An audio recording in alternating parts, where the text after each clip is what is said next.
छतु को जदि आप एमती चकटिकी ताटिया छतु बनइबे ना देखिए बहुत ही टेस्टी लगे। सब बेले तो छतु को अलग वे बनाऊँच किंतु यही उपाय थे बनातु देखिए बहुत बढ़िया लगे खायापी। यहाँ पुराणा रेसिपी बहुत ट्रेडिशनल उपाय यहाँ बना जाए। मुझे बनई आपण मान सहित सेयार करी बनवा बहुत ही इजी।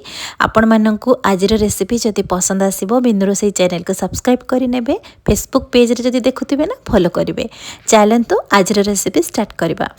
तो ये छतु ताटिया चकटा बनवाई ये आम अल्प किसी छतु नहीं 250 ग्राम छतु नहीं ताकू आम हलदी पानी रे भल से काटिकी धोई आनिबा।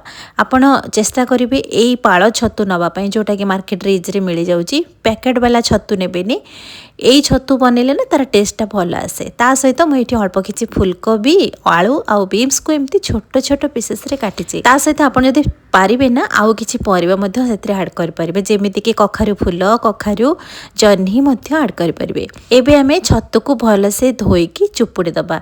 चुपुड़ी के गोटे बाउल रे रखिबा। देखंतु बढ़िया से एमती छोट छोट पीसेस रे छतु को काटी नेले सेथिरे मन पसंद रे परिबा मध्य आपण एमती काटिके ऐड करिवे। तो फुलकोबी बीन्स आलू को काटिके एमती धोईकी सेथिरे ऐड करिछि। गोटे टमाटो को एमती बड़ बड़ पीसेस रे काटिके ऐड करिछि।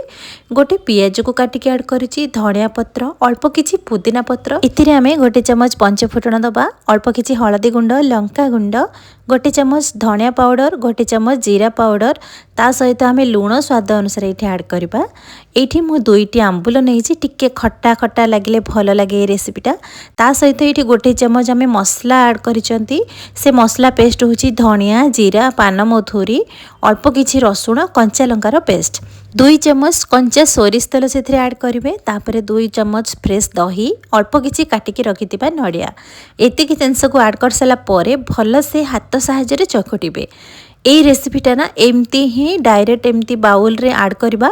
हाथ साहाय्य एमती भल से चकटिकी आपण जदि चाहिए डायरेक्ट से बाउल सहित भी आपण बनई पारिबे। नहेले गोटे टिफिन बॉक्स रे मध्य एई भली भाबरे पनीपरिबा को चकटिकी सेथे ऐड करिकी टिफिन रो कवर दे देबे। ताहापरे ताको प्रेशर कुकर अल्प किछि पानी ता सहित गोटे स्टैंड टे रखिकी टिफिन बॉक्स को रखिकी कवर करिकी आपण मध्य बनी पारिबे। किंतु मु एठी गोटे छोट पैन नहीं से मुझे ट्रांसफर कर देइछि सबु परिबा को। तापर कवर करके आमे 5 रु 10 मिनिट पर्यंत ताको सिझिया पई छाड़िबा। गैस रो फ्लेम को स्लो रे रखिबे। मझिरे मझिरे चेक करेंगे काले आमर परिबा पोड़ी जाई पारे सेथिपई आपण मझिरे मझिरे एमती चेक करेंगे। तो जदि टिके सुखिला रखा चाहिए आपण सुखिला बनई पारिबे। नहेले जदि टिके रसरसिया बनेबे ना अल्प किछि पानी मध्य ऐड करि पारिबे। यही भाव में मझिरे मझिरे मिक्स करेंगे देखिए सिझी कि ना आंबुल को भल से टिके एमती स्पैचुला रे चकटी नेबे। तापर देखंतु केते सुंदर भाव में एमती सुखा सुखा मु बनईची। आपण जदि चाहिए टिके मध्य पानी दे पारिबे। एथिरे आव किछि जिंस दरकार भी नाही। लास्ट को खाली 2 चमच सोरिष तेल टिके ऐड करेंगे। तार बास्नाटा टिके रहिबो और टेस्टटा बहुत बढ़िया आसीबो। यही भाई आमर बनीगला छतु ताटिया चकटा। एबे आमे गैस फ्लेम को बंद करवा। आपण पखाळ भात गरम भात सहित आपण एंजॉय करि परिबे। एटा बहुत पुराना रेसिपी छोट बलर जो ट्रेडिशनल वे रे बनाती बहुत भल लगे खाइया पाई। तो यही भाव में थरे बनातु ना देखिए बहुत कम समय रे कम जिनस रे बहुत जल्दी बनी जिवो। आज रेसिपी आपण मानक जदि पसंद आसीथिबो बिंदुरोसई चैनल को सब्सक्राइब करिवे।